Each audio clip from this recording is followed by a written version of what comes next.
অনেক পরিমাণে hair fall হচ্ছে, হেয়ার গ্রোথ হচ্ছে না, স্কিন গ্লো করতেছে না, ডায়েট করতেছো বাট একদম স্কিন একদম ডাল হয়ে গিয়েছে।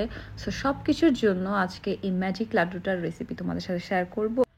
তো এই লাড্ডুটা করার জন্য প্রথমে লাগবে খেজুর। খেজুরটা হচ্ছে আমি পানিতে ভিজিয়ে রেখেছি প্রায় 10 থেকে 15 মিনিট পর্যন্ত।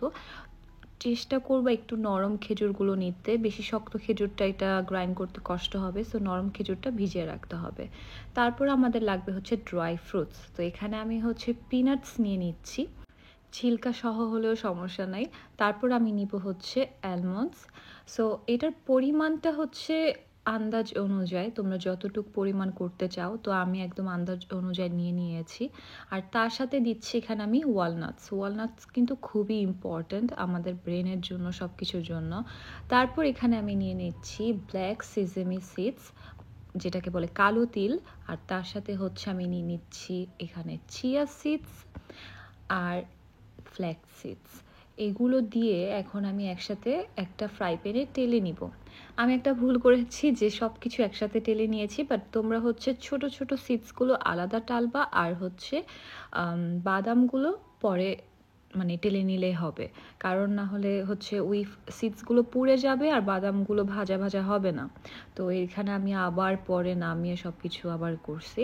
যাই হোক, পরে হচ্ছে আমি সামান্য লাইক এতগুলোর পরিমাণে আমি জাস্ট 1 টিস্পুনের মতো কালো জিরা দিয়ে দিয়েছি, আর সামান্য একটু সিনামন পাউডার আর হচ্ছে নাটমেগ পাউডার, মানে জয়ফলের পাউডার। এটা খুবই মানে একদম অপশনাল, দিতে পারো নাও দিতে পারো।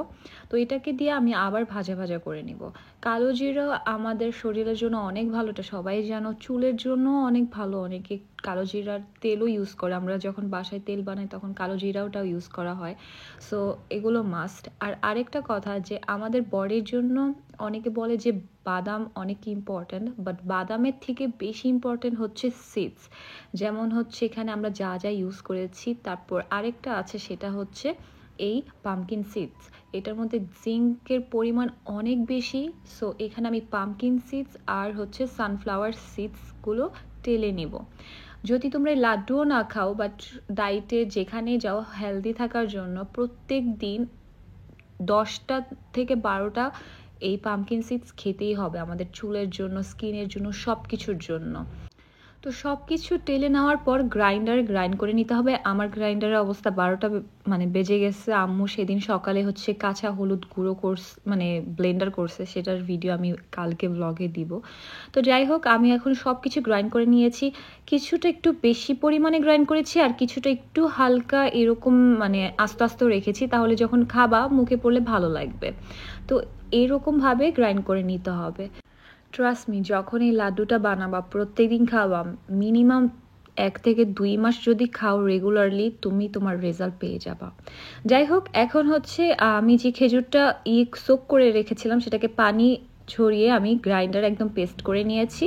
তারপর হচ্ছে একটা প্যানে আমি মিষ্টি আনার জন্য একটু গুড় ইউজ করেছি, খেজুরের গুড়। তোমরা হচ্ছে তোমাদের হাতের কাছে যদি আখের গুড় থাকে আখের গুড় ইউজ করতে পারো, এটা মাচ বেটার।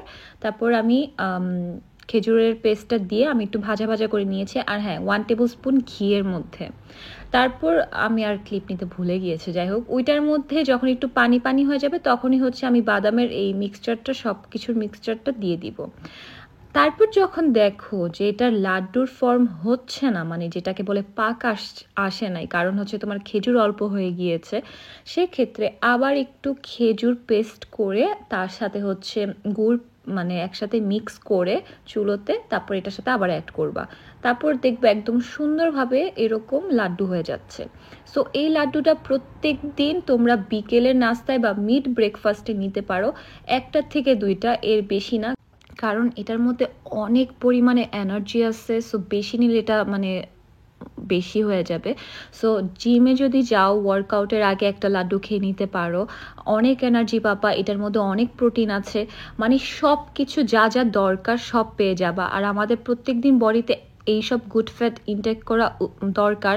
সো এইভাবে আলাদা আলাদা করে খাওয়া হয় না। তো এইরকম লাড্ডু করে যদি তোমরা খাও, একদম বেস্ট হবে।